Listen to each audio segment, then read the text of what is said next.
Hey everybody, thank you for joining me. My name's Alex. This is Make It Good, and a couple of days ago, Tim over at TimTalksTalkies issued a challenge to everybody to present their dream or ideal 4K box set consisting of 5 movies that somehow fit thematically together. Now, I do have one plan for that, but real quick before I do that, I want to bring up and address sort of a why doesn't this box set exist? And I figure, hey, you get 2 box sets, one my official entry, the other one just posing a question.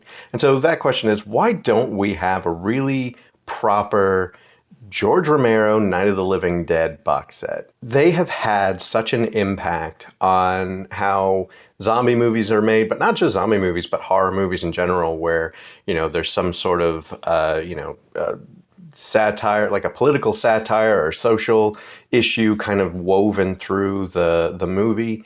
And they're just great. And I did some research. I never really saw like a really good box set that was put together, certainly not in 4K.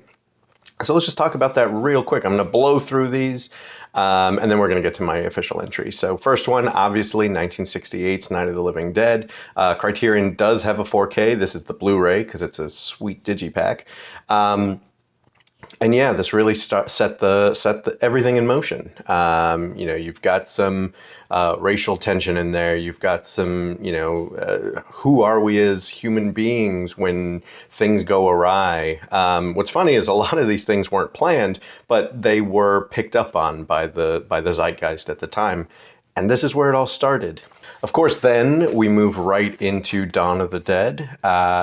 This is just the DVD copy, but it's a sweet DVD copy. And this is where they really started running with those themes, bringing, consumer culture into it, but also just really where people go when things break down and, who rises up and then who completely crumbles and fights for themselves. Awesome movie. My favorite, however, is the third entry, that is Day of the Dead. This is where things have completely collapsed. Society is barely hanging on, and you really see, where things could go in this situation. This one also has some really awesome, like, surreal moments that go on with it. You gotta love Bub. Gotta love Bub. This one is my favorite. The fourth entry, of course, would be Land of the Dead. Not as talked about, but I always really liked this one. It's really entertaining, but also this is society as we know it has collapsed, but something else is coming up from the ashes. Just like the dead are coming back from the grave, so is society. Now, if you had to do 5 entries only into a box set, there's 2 more movies that George Romero had directed. That's Diary of the Dead and Survival of the Dead, both taking place during the initial outbreak, and they actually connect. So it's kind of like a rebooted timeline. So which would I pick? Neither. I wouldn't pick either. No offense to those movies, but I feel like the first 4 movies really kind of tell a very clear through line, and they're perfect on their own. So for the last one, of course, I would pick 1990's George A. Romero's Night of the Living Dead, directed by Tom Savini. There's a lot of really interesting history to this movie about why they decided to do a reboot, and Tom Savini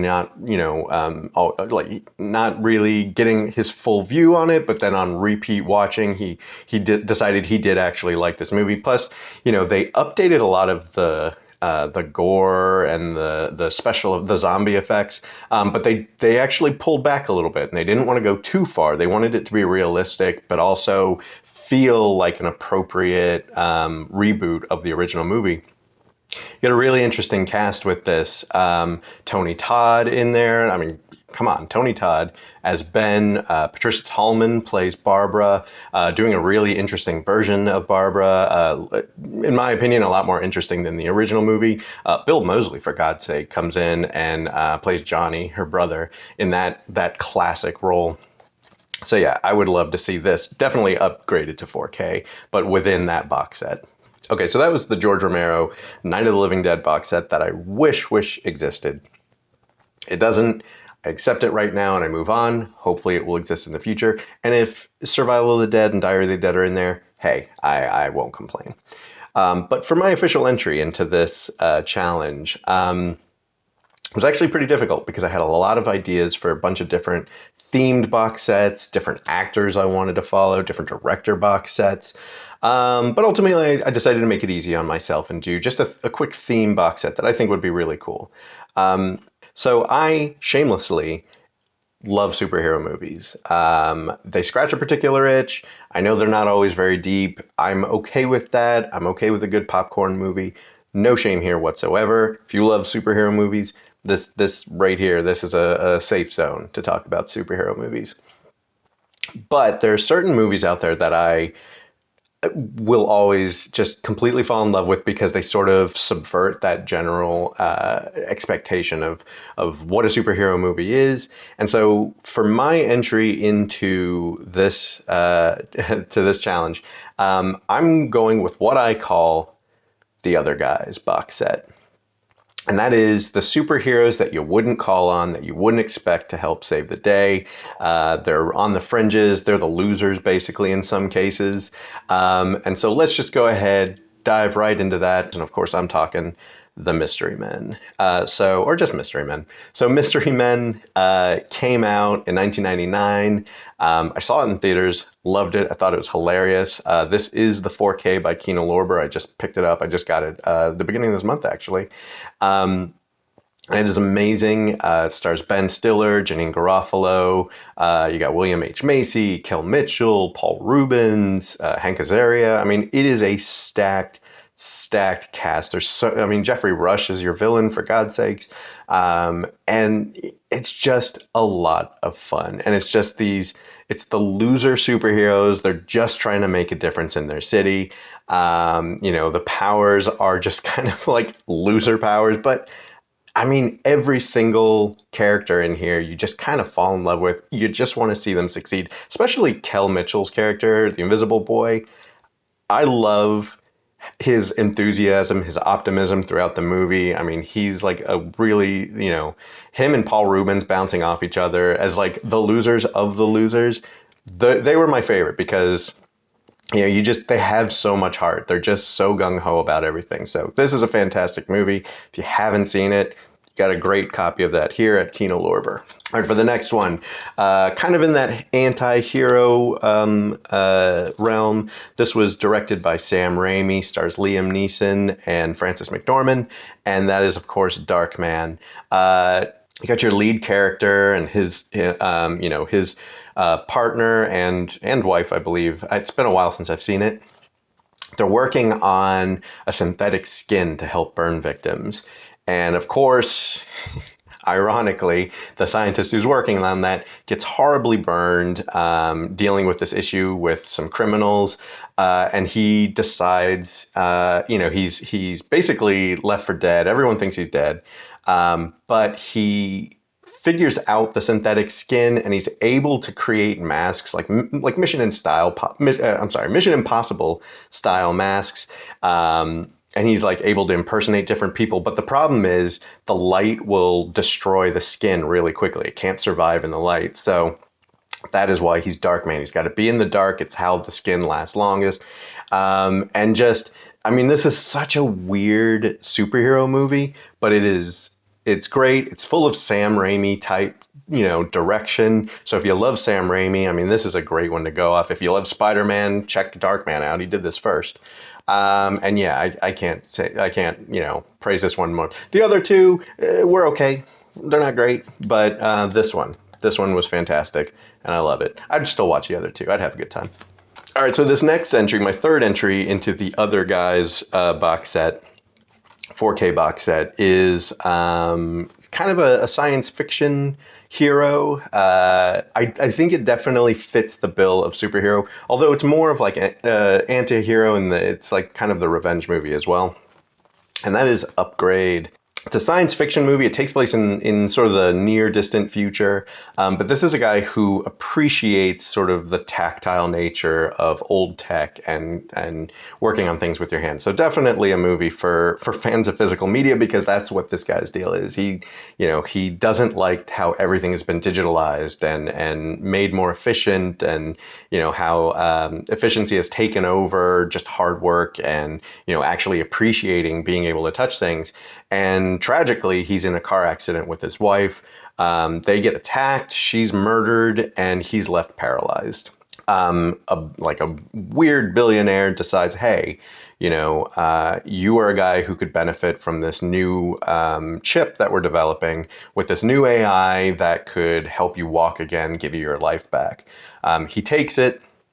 And then he starts hearing this voice in his head, and it's the AI, and some weird things are going on. And so even though he can walk, it gives him the ability to hunt down the guys who murdered his wife, who left him alive for, some reason. And the mystery that's behind this is really interesting, but it's really Logan Marshall Green's performance that I thought was really, really, really impressive in this.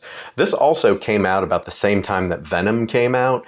It had that same sort of, kind of buddy cop superhero vibe that Venom did, but I think Upgrade, as I enjoyed the first Venom enough, but Upgrade did it way better, and this would be a welcome addition to a box set. All right, so getting down to the next two, this first one definitely kind of fits the bill alongside Mystery Men, with the sort of someone who's trying to do their best but maybe isn't well equipped for the task at hand, and that is Super. So Super stars Rainn Wilson. His wife is an ex-drug addict played by Liv Tyler, and she's kidnapped by a drug dealer. And so he's concerned, obviously, because not only is she kidnapped, but like he knows she's going to succumb to drugs. And so he creates a suit, he creates a superhero identity to save her. So along the way, he unwillingly recruits or is forced to recruit his sidekick, Bolty, played by then Ellen Page, now Elliot Page. And he's trying to deal with this situation with having a sidekick he doesn't want and wanting to save his wife. And, them bouncing off each other was one of the best parts of this movie. It's awkward in a lot of the best ways. Should also mention that this was written and directed by James Gunn before he did Guardians of the Galaxy and really blew up. So a lot of people haven't heard of this movie or haven't seen it. I know when it came out, a lot of people, I was trying to tell people about it and they really had no idea what I was talking about. But yeah, check it out.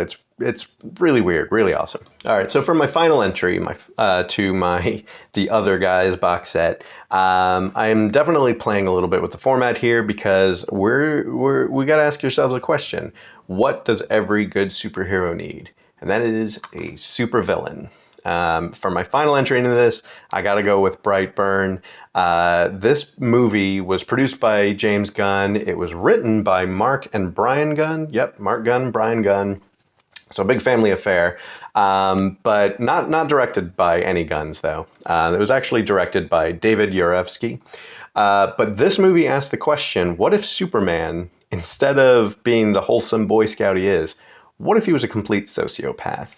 Once again, this is the question that got asked well before Homelander was in the mix on Amazon. I'm pretty sure The Boys, the comic, had existed. But it's the Superman character, and he's just a complete sociopath. He is a serial killer, and he's got superpowers. What do you do? Probably not much. Probably you're gonna die. But this is, I really wanted like a horror movie in the middle of this box set. This definitely fits the bill, because I don't know anything that could be more terrifying than a sociopath with superpowers. So there you go. All right, so that's it. Those are my entries into this challenge of my dream 4K box set. I don't know if I would really care if they were all in 4K, but it would be a really awesome box set to have. So what do you think? Is that a good set of movies? Feel free to comment down below. Well, that's it for the video. So as usual, watch good movies, eat good food, take care of yourself, someone else if you can, make it super, and take care. Bye now.